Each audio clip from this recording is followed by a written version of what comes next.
Bienvenidos a La Hora del Museo, el podcast del Museo Histórico Nacional. Identidad, cultura, patrimonio y más. Soy Rocío Muñoz y te invito a un encuentro diario con la historia y sus protagonistas.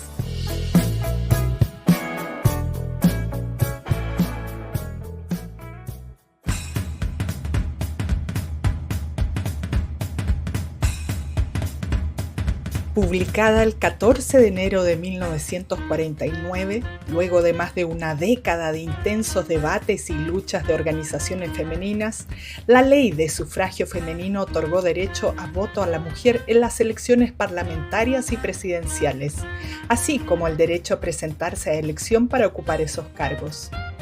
Con esto se concretó la incorporación plena de las mujeres al sistema político y al fortalecimiento de la democracia en Chile. En esta historia hay una mujer clave, Amanda Labarca. Fue una de las impulsoras de esta ley, pionera en el campo de la educación y el feminismo en nuestro país. Fue una férrea defensora de los derechos civiles de las mujeres. En su libro Feminismo Contemporáneo escribe: desde 1870 acá, el ejército de mujeres empeñadas en labores de producción desde los talleres y las fábricas, las casas comerciales, los bancos, las oficinas, el magisterio, las profesiones liberales, contado al principio por decenas, suma ahora más de 300.000 y de entre ellas hay quienes se han destacado hasta las primeras filas en la estimación de la República. Prolongaría demasiado estas palabras el recuerdo de todas las que han excedido en el cultivo de las artes y las letras. Rebeca Mater, Miriam Mozán, Gabriela Mistral, Marta Brunet son iniciales iluminadas de los capítulos que honran la cultura de las Américas. Acompáñenos a conocer la historia y el legado literario de esta educadora, escritora y activista por los derechos de las mujeres, junto a Fabián Pérez, autor del libro Amanda Labarca e Impresiones de Juventud, Pasión y Crítica Literaria.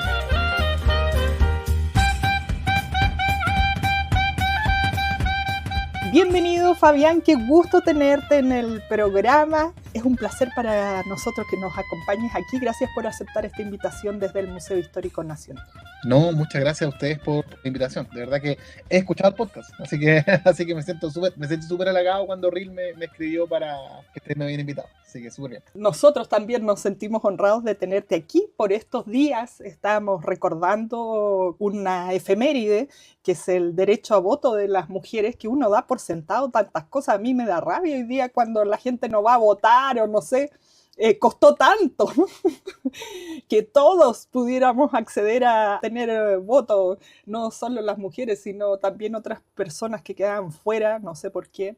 Afortunadamente vivimos en estos tiempos y no antes. Bueno, y una de estas grandes mujeres que ha hecho que hoy día podamos votar fue Amanda Labarca, que se aborda en tu libro en detalle, sobre todo su obra. Últimamente siento yo que algo se ha empezado a recordar. Hace pocos días también creo que fue el aniversario de su muerte, porque antes, cuando yo era niña, la escuchaba como que había un colegio, una biblioteca, pero no sabía quién era.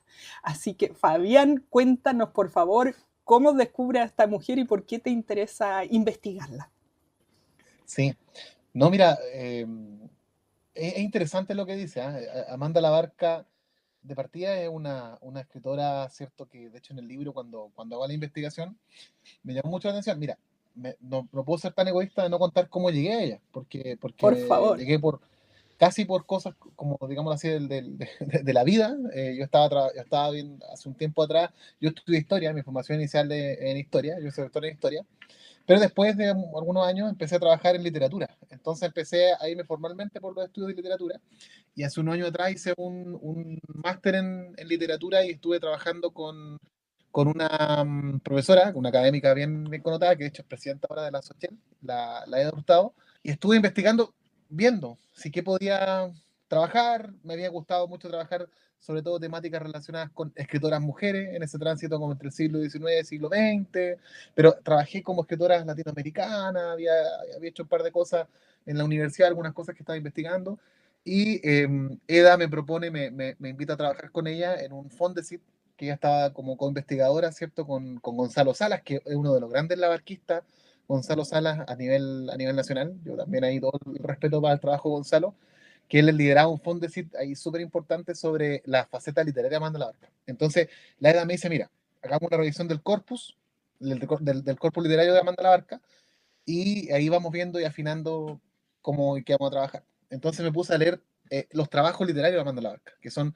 fundamentalmente 4, porque ella, como tú decías, es súper poco conocida, o era muy súper poco conocida, ¿cierto? A nivel así como del pueblo, así como de la Claro, gente, de los ¿cierto? que no somos Popularmente. expertos. Claro, y en los que son más expertos, era conocida más bien por la faceta, ¿cierto? Primero, ¿cierto? Por la faceta educativa, porque ella fue la primera académica, además, oficial de la Universidad de Chile, ¿cierto? Trabajando en Ah, psicología, en claro, trabajando psicología. sí, trabajaba en psicología, pero se dedicó mucho tiempo a trabajar sobre temas de investigación en educación, ¿cierto? Ujú. Hablaba sobre el problema educativo en Chile, esa era como su onda. Y esta otra faceta, ¿cierto? Que también es más conocida por un sector, sobre todo ligado al feminismo teórico en Chile, eh, que era conocida, ¿cierto?, como una de las primeras feministas importantes del principio de siglo. Una feminista, además, que tiene hartas contradicciones, porque en el movimiento feminista del principio del siglo XX, ella era considerada como una feminista media tradicional, así un poquito conservadora, ¿cierto? Con una idea de Mm. la familia muy conservadora, ¿cierto? Pero que ella alegaba de muy temprano por esta idea de los derechos políticos de las mujeres del voto, ¿cierto? De que tenía que votar, de hecho, así lo pregonaba, ¿cierto? Sus círculos en las tertulias que se hacían en su casa. Ella tenía una casa, ¿cierto? Con su esposo, eh, una tertulia en la cual invitaba a ciertas mujeres de la alta sociedad, ¿cierto?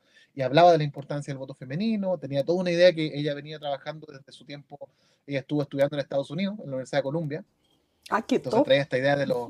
No, topísima, ¿De topísima. qué Así, época estamos hablando todo esto cuando ella empieza así como a formarse esta Amanda la Barca que conocemos hoy? mira, fundamentalmente, Amanda Labarca nace, sí, ahora en este momento no recuerdo la fecha exacta, pero en la década del 80 del siglo XIX, ya, 1885. De hecho, cuando publica el primer libro que publica, lo publica en el año 1909 y tenía así 23, 24 años, no más que eso, había salido ya de la universidad.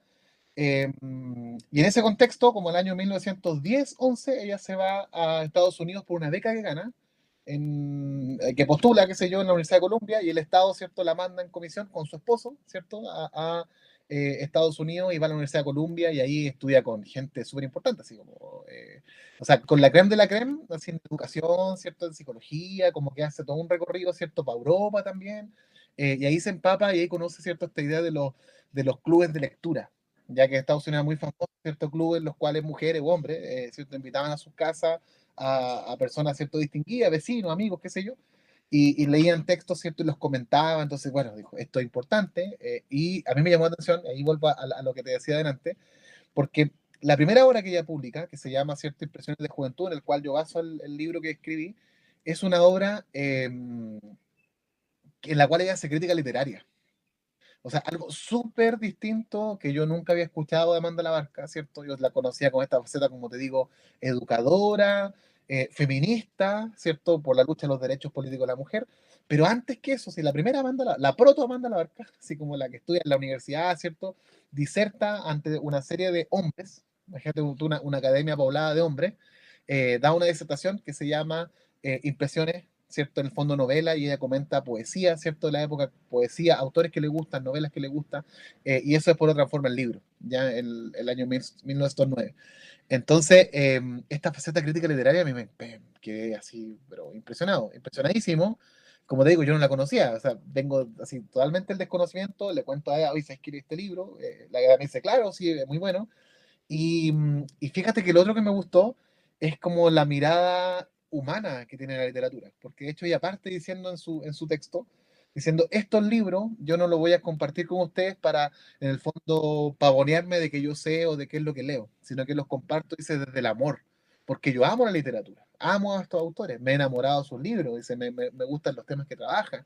Y claro, y ahí me doy cuenta leyendo el corpus que ella está leyendo, que publica, que, claro, los temas sí son, en el fondo, tangenciales e importantes para ella, porque toda la literatura que lee, ¿cierto? Que en el fondo, fundamentalmente, es la generación del 98 española, que es una generación, ¿cierto?, que era muy así modernista, que estaba en la época como pegando muy fuerte en el mundo de habla hispana, pero a ella le preocupan temas, pues, le preocupa específicamente, por ejemplo, hay un tema, yo de hecho lo trabajé en el texto, que tiene una fijación, por ejemplo, con el problema de la tristeza, la nostalgia, la patria, la nación, el rol de la mujer también es importante, entonces va recalcando y va remarcando en su lectura y en su crítica literaria, ¿cierto? Todos esos puntos, esos tópicos. Entonces a mí me pareció realmente interesante. Recapitulemos hasta aquí. Entonces, Amanda Labarca, profesora, porque muy multifacética por lo que nos cuenta. Totalmente. Estudia pedagogía o lo que se haya estudiado para la época para ser profesora. Pedagogía en castellano. Ya. De ahí se gana esta beca, se va a estudiar a la Universidad de Columbia, que hasta el día de hoy siempre ha sido, es como la creme de la creme intelectual. Sí, claro. Luego va conociendo, se empapa estas ideas del voto femenino o feminista, no sé si para la época se decía así. Y escribe este libro que tú analizas, que es sobre crítica literaria en el fondo, donde ella escoge unos textos y va a opinar. Hoy día, no sé si estoy perdida, pero es como impensado que alguien tenga como esta desfachatez de estos son los libros que a mí me gustan y les voy a decir mis comentarios y que se lo publiquen. O sea, es un lujo muy grande que hoy día creo que no se da. Eso. Eso, yo creo que, más que impensado o improbable, yo creo que es un lujo. O sea, de hecho,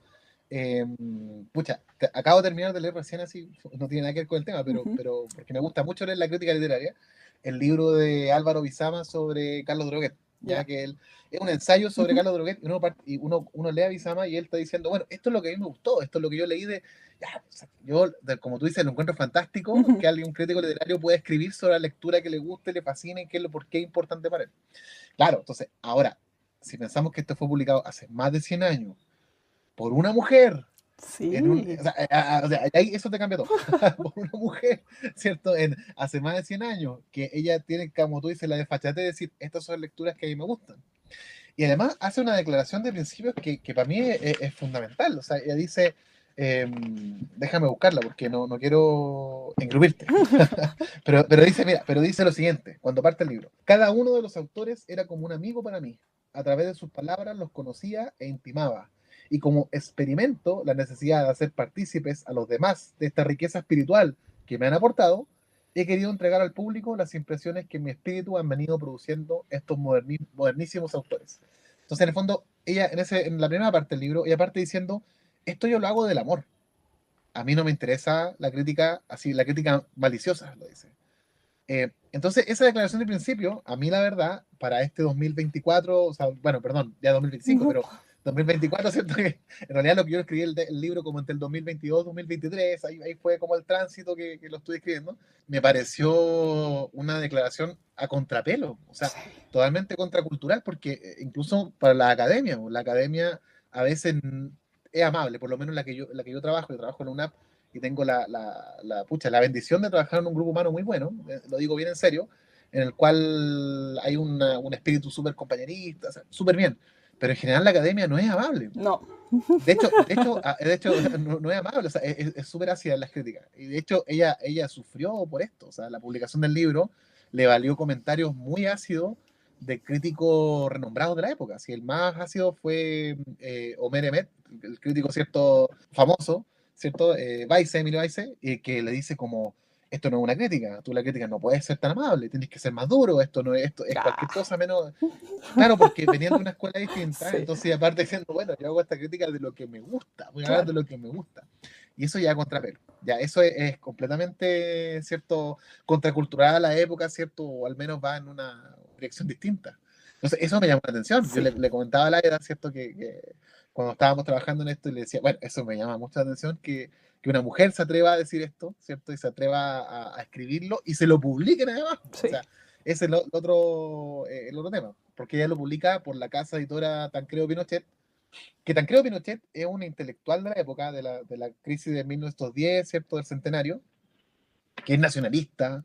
Bueno, ellos la entronco, ¿cierto? Porque la publicaron, porque hace muchas como alegatos, ¿cierto? Al nacionalismo, hace una apelación, ¿cierto? Muy sentimental hacia lo que es la nación, ¿verdad? Lo que es el país. Entonces, bueno, ya, perdón, pero hay que situarse también en la época, porque era necesario en ese tiempo ser nacionalista, pues está como... Claro, o sea, es que había, en el fondo, mira, había todo un ambiente, todo como un espíritu de época muy pesimista.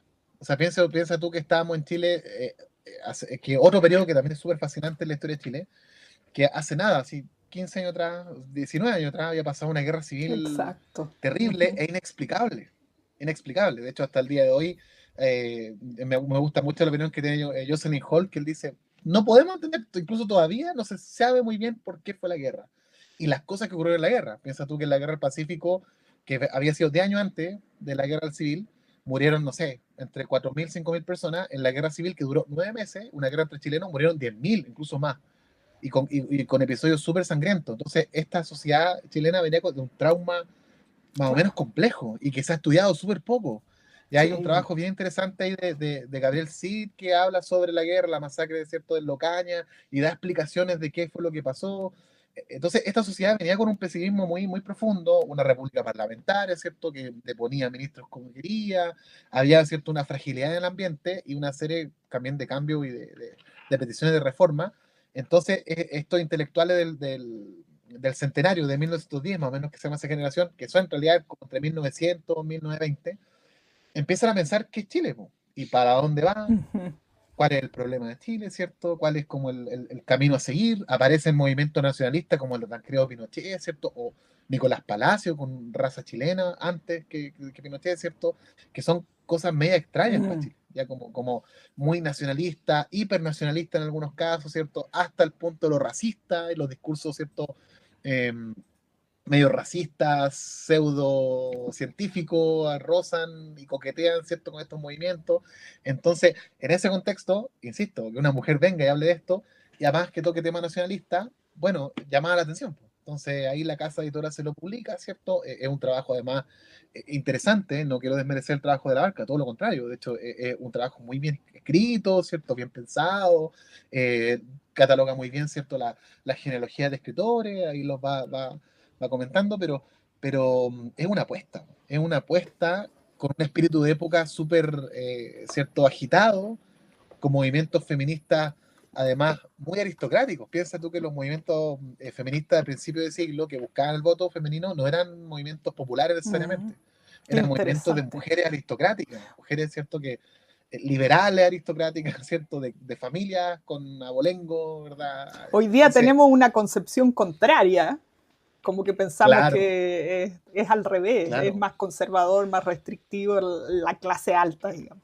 Claro, claro, sí, efectivamente, pero no, o sea, de hecho todos los movimientos como de reforma y cambio han comenzado, ¿cierto?, en la aristocracia. Por estos descolgados de la aristocracia, ¿cierto?, que empiezan a cuestionar sus propios privilegios de alguna forma, ¿cierto?, o a cuestionar en el fondo el sistema en el cual está, el status quo, y empiezan a querer cosas con cambio. Pero era interesante. Y, bueno, otra cosa, Amanda la Barca no venía de la Eso te aristocracia. iba a Eso preguntar, ¿ah? Si es que ella venía claro, desde ahí o no. no, no, no. Ella venía de una clase media, si es que se puede llamar clase media, porque la clase media en Chile como tal la conocemos en el siglo XX, ¿cierto? Mm. Cuando empieza a crecer el Estado después del 1920, pero ella venía de los sectores medios de Chile. De hecho, hay varias, bueno, Gonzalo trabaja, varios agentes investigadores asociados a él, tienen algunas precisiones con respecto a datos biográficos de la Barca que son interesantes. Por ejemplo, ella siempre se acomplejó, Emma Salas también lo publica, eh, de que le decían morena, Mm. ya que le decían cuando chica morena, ella como que se cambió el apellido de parte, o Sí, sea, no Emma era su Pinto. apellido original. No, no, claro, ese es el apellido de su esposo. De hecho, adopta los dos apellidos de su esposo, la Barca Haverson. Eh, entonces se cambia completamente el apellido, ¿cierto? Ella era Amanda Pinto, ¿cierto? Y se coloca Amanda la Barca Haverson por el apellido ambos apellidos del esposo. Entonces hay todo un tema también ahí de sentimiento, ¿cierto? De, no sé si llamarlo de clase, porque es muy marxista, pero sí como de Mm. segmento social, ¿verdad? Como de desarraigo un poco de su segmentación. Ella después se vincula por razones profesionales, laborales, ¿cierto?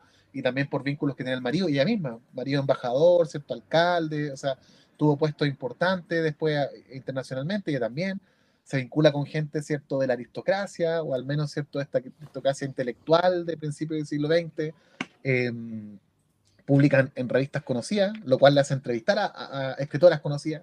Ahí yo también coloco en el libro, ¿cierto? Hay una entrevista bien famosa que le hace a Iris, a Inés Echeverría, una escritora de la época aristocrática, así, descendiente de Andrés Claro. Bello, así, de toda la aristocracia, ¿cierto?, del siglo XIX chilena, en la cual ahí tienen una visión contrapuesta de sociedad. O sea, mientras Iris hablaba de que los latinoamericanos no valían nada, ¿cierto? Los chilenos tampoco, y hay que hablar en francés y una serie muy europeizante.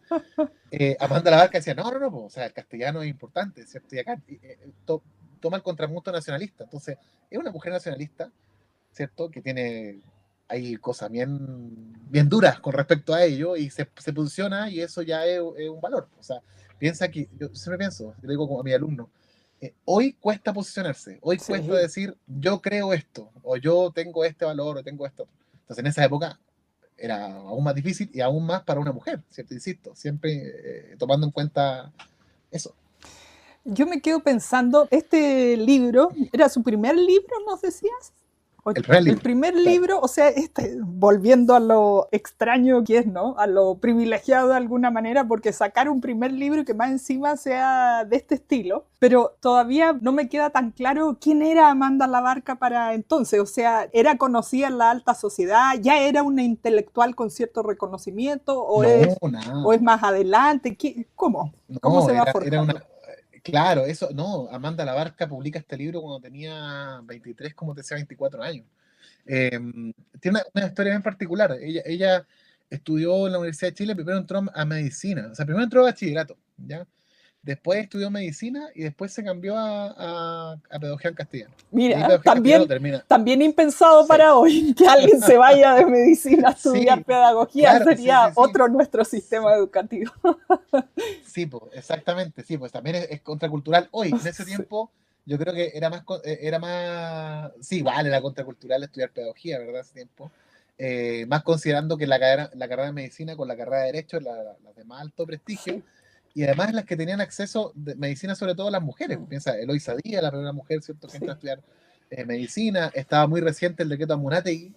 177, que permitía a las mujeres entrar a estudiar. Entonces había todo un ambiente bien revolucionado y Amanda Labarca crece en ese ambiente. Y el año 1905, si mal no recuerdo, la invitan a ella a dar una especie de charla, ya una charla que es en el fondo una conferencia, que la da en la Universidad de Chile, frente a Valentín Letelier, ¿cierto? Frente a todos estos grandes, importantes intelectuales, hombres, ¿cierto? De la época. Y ahí ella diserta ¿cierto? Este tema que se llama algo así como la poesía castellana hoy, y a donde habla ella de poetas, ¿cierto? Españoles, sobre todo españoles, ¿cierto? Que a ella le gustan, lo comenta, ¿cierto? Recibe varios comentarios bien como prestigiosos, y ahí ella se decide aumentarlo, aumenta también a la novela, toma poesía castellana y las novelas castellanas, ¿cierto? Que le gustan de la época, y termina publicándolo, ¿cierto? El año 1909, siendo muy joven. Así, vea, déjame, no quiero mentirte, entonces yo no me gusta mentir. Entonces déjame ver inmediatamente la fecha, porque no me acuerdo la fecha de nacimiento exacta de la banda. Es Pero 1886, yo tengo el dato aquí claro, a mano. ¿viste? Ya, entonces claro, lo publica con 23 años. Sí, Entonces, jovencísima. entonces es muy joven y ya titula. Ella se tuvo una carrera también en el sistema escolar. Ella trabaja como profesora en el Santiago College, va a trabajar como inspectora y postula un cargo de directora. Y el cargo no se lo dan, mira las cosas, no se lo dan el cargo de directora, postula ante el Ministerio, digamos, de Educación, o sea, ante el gobierno del Estado. No se lo dan porque en España llegó el libro que publicó ella, el de Impresiones de Juventud. Entonces, ella hace unos comentarios a algunos autores que eran subtonos, entre ellos, por ejemplo, Pío Baroja y varios autores que son como bien eróticos, ¿verdad? Que tienen como cosas que para la moral y las buenas costumbres de la época eran media, cierto, vetadas.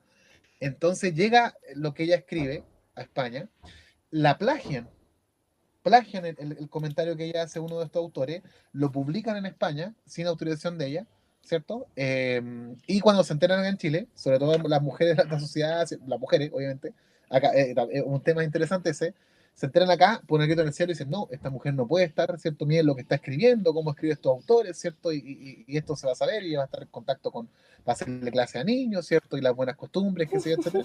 Y ahí no la dejan ser directora, ¿cierto? Y finalmente, bueno, después se va a Estados Unidos, hace este viaje con el marido, como te contaba, y todo ese periplo. Y recién el año 1922, recién, o sea, 1922, que ella va a tener, son 13, 12 años más que el 20, claro, casi 40 años, o Ujú. sea, 30 y tantos años, la van a contratar, ¿cierto?, en la Universidad de Chile, como académica, así como tal, y en la Escuela de Psicología. Tuvo que darse toda esta vuelta, toda la irse vuelta, de toda una la hija vuelta, pródiga, irse exactamente. de Chile y volver. Sí, po. Y todo un camino largo académico, ¿cierto? Para llegar a ser, y sus intereses eran así muchísimos. O sea, escribía, como te decía, lo principal, ella escribió en dos grandes nudos, que es educación y mujer. Y de hecho las mujeres. Esos son sus dos grandes nudos.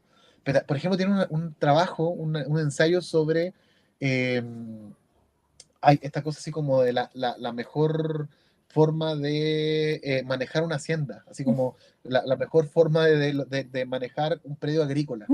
Y eso fue porque se compró un terreno después con el marido y fue a ver y que si le gustó esta idea y empezó a escribir sobre lo que veía. Entonces era muy inquieta.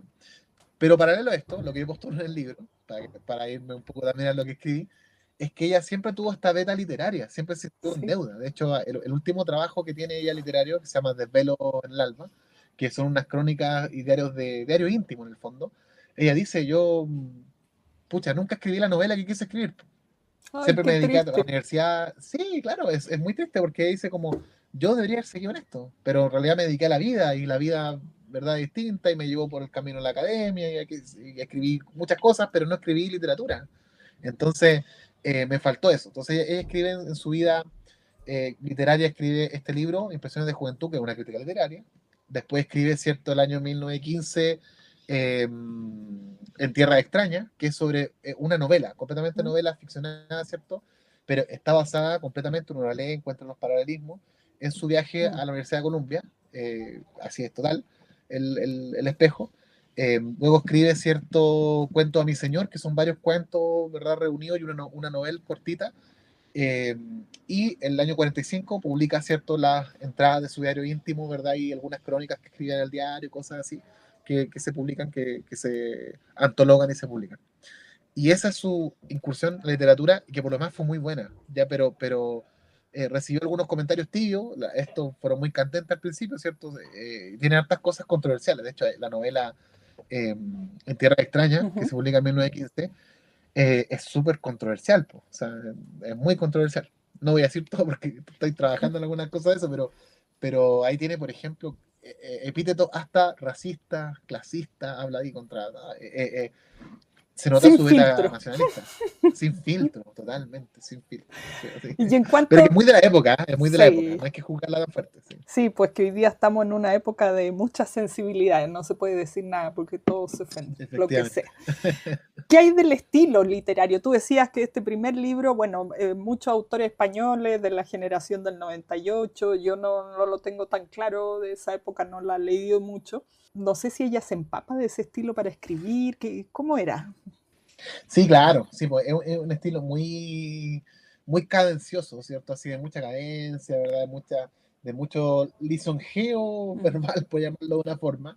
Eh, pero al mismo tiempo, ¿cierto? Que tiene como una meta clara, ¿sí? De hecho, hay toda una construcción, yo planteo como intelectual en el trabajo de Amanda Labarca. O sea, de hecho, también esa es una de mis hipótesis, que ella es una intelectual compleja, no es una intelectual, ¿cierto?, como que escribió y se fue, sino que alguien que está madurando cierta idea y que estas ideas que están presentes en su primer libro, ¿cierto?, en Impresiones de Juventud, cuando analiza estos autores, ¿cierto?, del canon español, van a estar presentes a lo largo de toda su vida. Ya esta idea como de la tristeza, de la soledad, del nacionalismo, de la mujer, ¿cierto? Son cosas que ya está pensando de muy niña. O sea, en el fondo de muy joven, ¿cierto? Y que la sigue madurando, y algunas dan a luz, como es la preocupación por la mujer, ¿cierto? Da luz en varios textos, tiene un trabajo ahí, que sea, a dónde, el destino de la mujer, a dónde va la mujer, que es uno de sus trabajos más importantes, y otros no dan tanto a luz, pues, como esta facción, ¿cierto?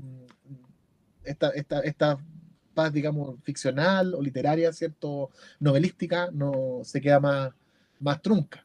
Y mira, te quería también leer otro extracto así como para que se vea un poco la prosa que Ujú. tiene en la mano Sí, del sí, texto. porque no lo hemos Dice, leído, solo escuchamos su claro, nombre y a lo mejor uno lee sí, como la descripción hizo tal cosa, pero no se lee. claro. Mira, fíjate cómo ella parte también, uno de los párrafos iniciales, como te haría al principio del texto, este otro. Dice, son pues estas páginas, ella está escribiendo la introducción, son pues estas páginas producto de amor, no de gamboñería, de deseo de dar a conocer el alma de los otros antes que de hacer propia obra de arte. Son las repercusiones que en mis 20 años han tenido los lirismos fervorosos y las torturadas psicologías de los poetas y novelistas jóvenes. Son la onda acústica debilitada por el eco, la admiración que despierta toda cosa bella. Entonces, en el fondo ella está diciendo, esto que estoy escribiendo, no estoy buscando un eco académico. A mí lo que me interesa mostrar son las lecturas que a mí me gustan.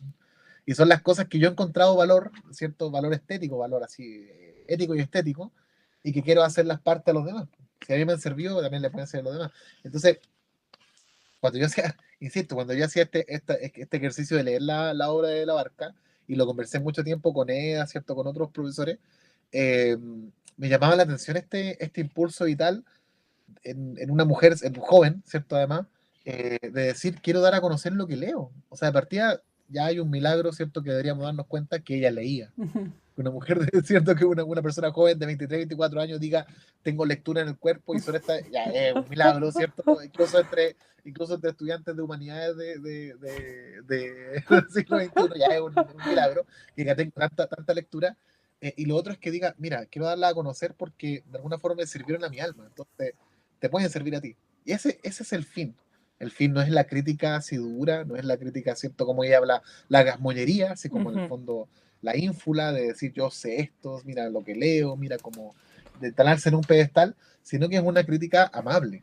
Y eso habla también de esta idea como de la academia amable que tiene Amanda Labarca. ¿Ya? Hace poco, perdón, hablando de academia amable, que siempre lo converso con mis colegas, hace poco tengo otro colega así, que trabaja a Marta Brunet, el Osvaldo Carvajal, y me decía, oye, pero pone pausa, porque mira, y me mostraba así algunas alocuciones y algunas peleas ahí entre Amanda Labarca y otras mujeres, y me decía, no es tan amable tu Amanda Labarca. Claro, pero bueno, todos tenemos ahí momentos, ¿cierto? Bueno, Momentos se duros. lee muy, muy amable, me gustó, fíjate, Amanda Labarca Sí, en estos pedacitos que esta nos has etapa, en esta compartido. etapa. Sí, sí, Sí. y siento que tiene justamente eso muy femenino, que no Mm. es tan egocéntrico como el mundo de los hombres pensamos, ¿no? De esto como de medirse los egos, este es como más compasivo de alguna manera lo que ella Claro, está sí, planteando. sí, tiene algo de eso, sí, tiene algo de eso, es cierto. Fabián, quiero que vamos a los últimos días de Amanda Labarca. Tú decías lo último que publica ya en los años 40. Ah, a propósito, ahora que digo esta fecha, ¿en algún rato se cruzó, se conoció con Gabriela Mistral? ¿O hubo algún intercambio por ahí? Porque esa es la gran mujer que conocemos de esa época. Tengo entendido que sí, que hay un encuentro, sobre todo, ¿cierto?, con el tema como de los derechos de la mujer, pero hay que considerar que Gabriela Mistral, claro, tiene todo una caja de resonancia muy grande, ¿cierto?, en Chile, sobre todo después del 30, sí, Gabriela Mistral, pero Gabriela Mistral estaba afuera, va a México, ¿cierto?, está en Brasil, en Europa, Claro, era una está mujer del en otra. mundo. Claro, exactamente. Admirada, ¿cierto? Y también resistía. Así, como, bueno, Gabriela Mistral, otro gran personaje femenino, es el gran personaje, Claro. en realidad, yo diría, el gran referente también de los movimientos de mujeres, sin serlo ella, sin ser necesariamente ella como una militante así desatada y desaforada, ¿cierto? De derechos de las mujeres, pero con su ejemplo, ¿cierto? Con su impronta cultural, como que lo logró todo. Yo creo que, perdona, que Gabriela Mistral a mí me fascina. Entonces, a mí me duele en el alma pensar que tanto tiempo fue. Yo creo que tienen similitudes con la Barca. Y una similitud es que esta idea como de mujeres que no vienen del mundo, ¿cierto?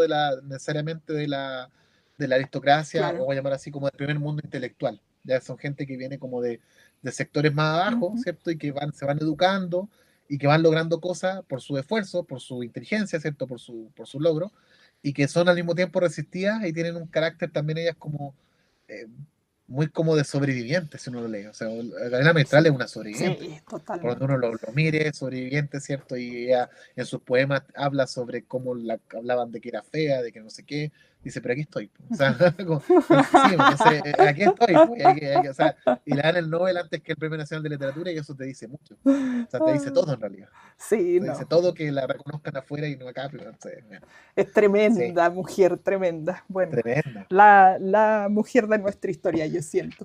Sí, obvio. Fabián, no nos queda mucho tiempo y quería llegar a los últimos días de Amanda Labarca. Entonces decíamos que publica este libro en el que es más como de diario íntimo y en el que se Claro, el de Pelo en arrepiente el de no alba, haber sí. escrito esta Sí, gran novela o que se queda con las ganas de haberlo hecho. sí, ¿Qué? a ver, aclaremos algunas cosas. O sea, yo digo últimos días, en realidad tenía 60 años casi, Ya, joven, cuando escribe. Incluso, sí, jovencísimo. joven, o sea, es joven, de hecho, le queda cuerda aún, de hecho, académica incluso, o sea, ella todavía... Mira, es interesante, ¿ah? Porque este libro de Pedro del Alba, que lo publica el 45, como yo te comentaba, ¿cierto? Son todo esto, ¿cierto? Todas estas entradas de diario, algunas crónicas que ya había publicado, ¿ah? Ahí es medio engañosa Amanda, porque en el libro dice, estas cosas son inéditas, nunca las he publicado. Pero uno cuando se pone a revisar, ya había publicado algunas crónicas en la década del 20, ¿cierto? Algunas cosas, y a las toma ahora las vuelve a publicar el 45. Eh, es una Amanda Labarca, yo digo, más reflexiva, en el sentido de cierto, sobre todo en su rol relacionado con la literatura. Ya cuando uno la mira desde ahí, dice como, bueno, hay un tema como con la literatura, ella siente como que está en deuda, que quedó como no se dedicó a esto, dice, pero ya fue, ya. O sea, yo ya me dediqué a otra cosa, ¿cierto? Piensa tú que Amanda Labarca está luchando por los derechos de las mujeres, en el año 45 aún las mujeres no votan, ya habían votado en alguna municipal, ¿cierto? Una decante, pero aún no votan así el voto presidencial, ¿cierto? Que todavía está en pugna y está en fricción. De hecho, cuando se firma el decreto para que las mujeres voten, se invita a Amanda Labarca, hay una foto ahí bien famosa de Amanda Labarca, ¿cierto? Eh, cuando está en la firma, qué sé yo, y a una Amanda Labarca vieja, ¿cierto? Que está ya en otro espacio de su carrera, ya está en otro digámoslo así, otro tiempo. Entonces, este de Pedro del Alba, yo digo, es una etapa final en cuanto a su carrera literaria, pero no es su carrera ni académica, ni intelectual, ni como su faceta pública, ¿ya? Sino más bien es como que ella da un cierre. Es decir, es su cuarta libro, perdón, literario, o que se dedica como a la narrativa, ¿cierto? Y a la literatura, y ahí ella da un cierre como a su espacio bueno, ya me dediqué a esto, los cuentos, la novela, ya no hice lo que podía haber hecho, estoy a otra cosa, y bueno, será. Y ahí hay hartas cosas bien interesantes, como también hace crítica literaria un poquitito, ¿cierto? Pero mira, esto yo también para cerrar, como ya está un poco tiempo, me decía, eh, hay una reflexión que ella hace en este diario de vida, en el de Pedro Alba, que es muy bonita, y dice, de hecho yo lo coloco como una de las primeras citas del libro, así para empezar, que dice, vida, estamos en paz. Dice, porque ella lo cuenta en las entradas como que no está en paz, como que le falta algo, le faltó algo, y mira con pena un poco, y yo lo comentaba en el lanzamiento del libro, cuando lanzamos el libro en noviembre, que me acompañó Gabriela Huidobro, que es decana de acá de la UNAP, que tiene un libro fantástico sobre las Mujeres, mujeres, así que claro, la claro, tuvimos lo aquí publicaron en en el el programa 2024. también. No, Gabriela, muy, muy, muy buen, su libro muy bueno. Eh, Estaba también Ruth Espinosa, que es la directora del departamento de Humanidades de acá de la UNAP, y estaba la Eda Hurtado, que es de la PUCB, ¿cierto? Que es quien dirigió mi tesis de magíster esos años atrás, y la invité al lanzamiento. Y, y conversábamos sobre esta Amanda Labarca, ¿cierto? En su vida final. Y una de las reflexiones que yo hacía en el lanzamiento era, yo he conocido personalmente muchos académicos, académico ya mayor, más viejo que yo voy a cumplir 40, sí, mucho más viejo que yo, que me dicen, pucha, ¿sabéis que yo ahora que tengo más tiempo, ahora que estoy viejo, me he dedicado a escribir, por ejemplo, cuentos? O cosas que quería escribir. Antes no podía porque no tenía tiempo, porque estaba trabajando, Claro, que hay tú que sabes que la universidad producir. no tiene que... Exacto, la producción intelectual, que el paper, que no sé qué, que el libro de especialidad, que la clase, que el congreso, que no sé qué, etcétera. Y al final, cuando me quiero dedicar, ya no puedo porque, no sé, ya se fue. Entonces, esa es la reflexión un poco de Amanda Labarca. Dice, vida, estamos en paz. Dice, el trabajo me reconcilia conmigo misma. No he nacido para la comodidad del ocio. Hay una fuerza dentro de mí que me impulsa imperativamente al servicio de mis semejantes. Si fuese creyente, agnóstica ya, diría que había nacido predestinada. que una reflexión muy bonita. Después de todo, Sí. esa entrada de diario que dice, no estoy en paz, pucha, no hice lo que te he hecho, me faltó esta meta, dice, estoy en paz. El trabajo me reconcilia conmigo mismo. Yo ya hice lo que tenía que hacer, subí una alma inquieta y está bien. Es una reflexión final bonita, Me creo yo, parece, muy linda. sí, me parece en el mismo espíritu del primer libro, siempre como Claro, cariñoso, sí, viéndole el lado amable. amable, sí, claro. Bueno, Sí. espectacular. Me ha encantado, Amanda Labarca. Gracias por abrirnos esta tremenda ventana a conocer a esta mujer. Me quedo con el bichito de seguir indagándola, conociéndola. Espero que ustedes que nos Eso, están escuchando también. Y por supuesto, invitados a leer tu libro, ¿no?